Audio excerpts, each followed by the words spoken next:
Hi guys, अस्सलाम वालेकुम। मैं फिर हाजिर हूँ। इस वक्त हम डिस्कस करने जा रहे हैं ब्रांड न्यू ड्रामा जो अभी शुरू हुआ था कुछ हफ्ते पहले।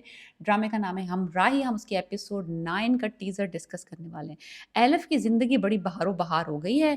दो प्रपोजल्स आए हैं, दोनों ही बंदे राइट चॉइस हैं। मसला तो यही है, एक ईवल होता एक गुड होता तो चॉइस इजी होती। दोनों ही बड़ी ही जबरदस्त किस्म के प्रपोजल्स हैं। एक प्रपोजल है डॉक्टर औरंगजेब का, जो कि कार्डियोलॉजिस्ट हैं, जो कि उसके दोस्त है, पुराना दोस्त है, फैमिली फ्रेंड भी है, सब कुछ वो उसके बारे में जानती है। और दूसरी तरफ है सिहान गाजी, लाइक जो कि उम, उसका बैकग्राउंड बड़ा शेकी है बट बंदा बहुत अच्छा है।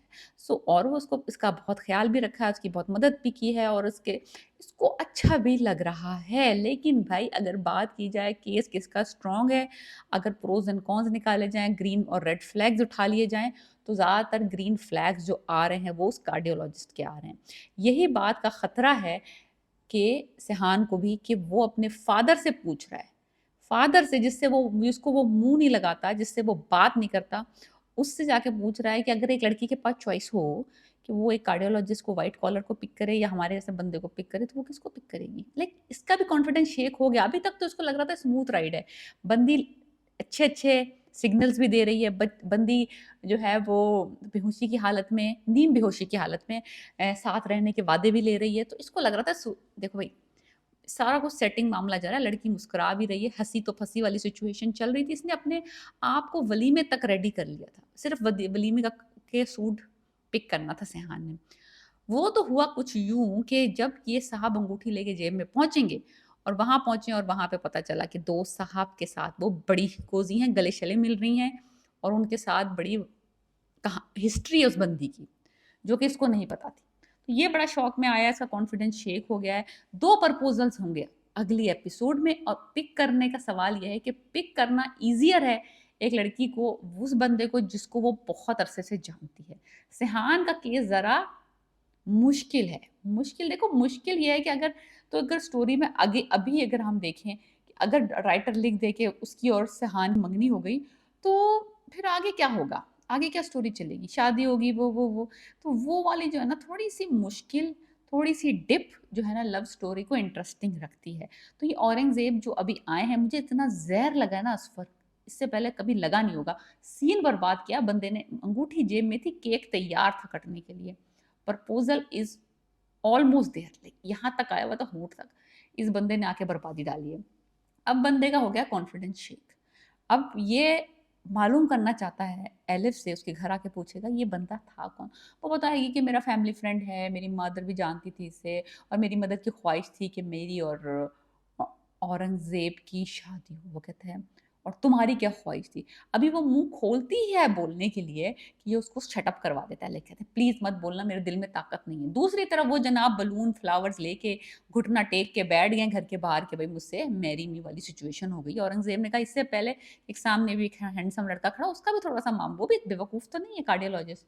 उसने कहा ये ना हो कि वो जो सामने हसीन सा लड़का खड़ा है, वो कहीं ना ले उड़े, इससे पहले ही अंगूठी पहना दो। भई तुम्हें आगे पीछे पहले ख़्याल नहीं आया? इसकी माँ के मरने का तुम्हें खबर नहीं मिली? तुम उस वक़्त क्यों नहीं टपके? अब तुम टपके हो। एंड जब दफना, कफ़न-दफ़न, गोली सब कुछ हो गया, हील हो गया, तब या आपको ख़्याल आया कार्डियोलॉजिस्ट को कि चलो पुरानी सहेली से मिल ही आते हैं। सो एनीवेज़ जो कॉन्फिडेंस है ना उसको अपने लव में शेक हो गया, क्योंकि देखो बात इसलिए है कि अभी इतना टाइम स्पेंड हुआ नहीं था सिहान का और एलिफ का। दोनों वक़्त जो उन्होंने टाइम स्पेंड किया वो किसी न किसी क्राइसिस की वज़ह से स्पेंड किया। पहले जो था वो उसकी माँ मर गई, दूसरे में वो चंदा जो उसकी जो केयर टेकर है उसको अस्पताल लाया था, वो भी एक क्राइसिस सिचुएशन थी। और थर्ड में जब वो उसको गोली लगी है और उसको अस्पताल लेके गया, वो भी एक लाइक कोई नॉर्मल सिचुएशन में एक-दूसरे के साथ इन लोगों ने टाइम गुज़ारा नहीं है। तो अभी इनको पता नहीं है एक-दूसरे का, लाइक थोड़ी बहुत सी फ्लर्टिंग, थोड़ी बहुत सी जो जी है ना आँखों-आँखों वाली सिचुएशंस हुई हैं, but there is nothing serious. अभी तक उन्होंने कुछ डिस्कस नहीं किया था। लेकिन सिहान ने अपने दिमाग में पूरी कहानी घड़ ली थी। हो सकता है, पॉसिबिलिटी है कि ये औरंगज़ेब बाज़ी ले जाए। लेकिन मुझे ये लगता है कि इन द लॉन्ग रन तो ये इस तरह की स्टोरी नहीं रहेगी कि वो एक एक को पिक करेगी और दूसरे को रिजेक्ट कर देगी। इतना ईज़ी नहीं होते पाथ यूजुअली जो लव स्टोरीज़ होती हैं, और इसको इन्होंने क्लेम किया as a love story of 2026। इस इतना ईज़ी तो नहीं होना था ना। इतना आसानी से तो सिहान और एलिफ की यानी कि रिलेशनशिप आगे नहीं बढ़ना था ना, स्मूथ राइड तो नहीं होनी थी। तो ये वो कॉम्प्लिकेशन आई है औरंगज़ेब की शक्ल में, वो डिप आया है। तो इसे इट जस्ट टू इसको हमें ऐसा देखना चाहिए। पहले तो बहुत बुरा लगा था मुझे, सीधी बात ये है, आई हेटेड इट। लेकिन अब ये मैं रियलाइज़ कर रही हूँ कि थोड़ा-सा स्पाइस अप होगा इससे स्टोरी में, क्योंकि कुछ तो ना एक थर्ड और फोर्थ किस्म की कॉम्प्लिकेशंस रहनी चाहिए। बापों की लड़ाई कब तक मज़ा डालेगी? तो एक अनदर पर्सन आया है, असफ़र। असफ़र ज़हर लग रहा है मुझे, मुझसे बात ना करो इस वक़्त, doctor Aurangzeb is nope.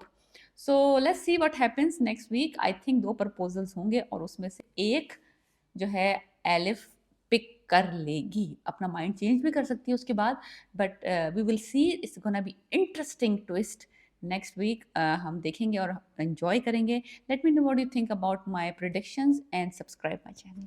Piece.